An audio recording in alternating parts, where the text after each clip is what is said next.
I want to talk a little bit about your purpose and your goal and your CRI. This is the kind of the guts and the outline for your PDP or your program design paper. And this is what's going to guide your work over the next 4 years. So we'll spend a lot of time in the next couple of days talking about purpose, goal, and CRI, and then your research questions, because they're all interrelated. And if we can get those connections now, you're going to find that your whole project is going to fall together a whole lot easier as you go forward, and you'll know those things that you have to be looking for. So it seems like a lot of detail in the process that you're working through, but believe me, it's worth it. And you get these things right, and it's much easier going forward. Now, having said that, these will change.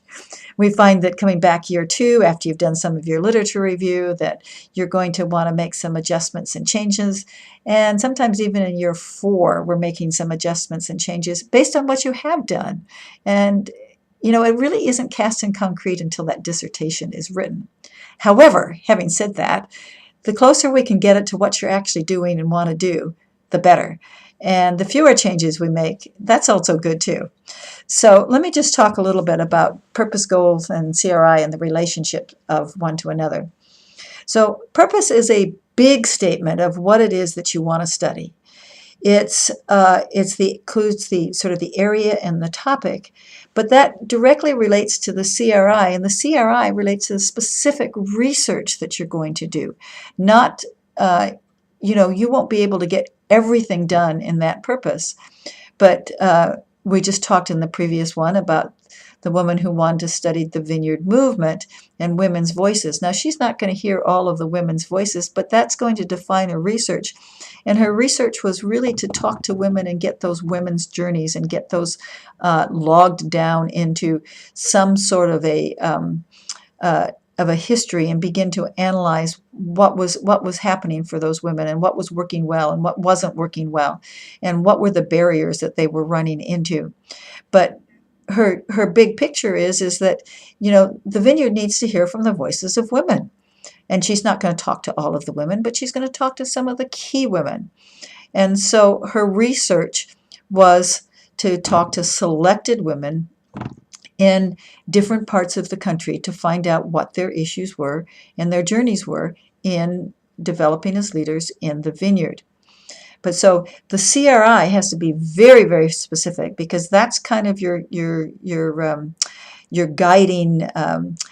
guiding rule. That's going to be the thing that you put on top of your computer and you read when you sit down to start working. This is what I'm working about. I don't want to get off on these rabbit trails, but I need to stay focused. So the purpose is that big area of what it is that you want to study. Now, the goal is really the why you want to study and what you're going to do with it. Why is this important? Where and how is it going to be used? Now, the application is much more specific than that, you see. So, simply understanding the voices and getting the voices heard within the ministry of the Vineyard doesn't really address where it is she's going to be able to kind of push and make some changes. And so when she actually gets to the application, there's some very specific applications that she can work on to help women's voices be heard. And that's your application intent. That's where you're going to actually be able to make some changes. So keep that in mind as you're thinking about your purpose and your goal and your CRI. Your CRI is the thing that's going to guide your research for the next 4 years. That's going to become your mantra. The purpose and the goal kind of define the bigger areas in which you're working.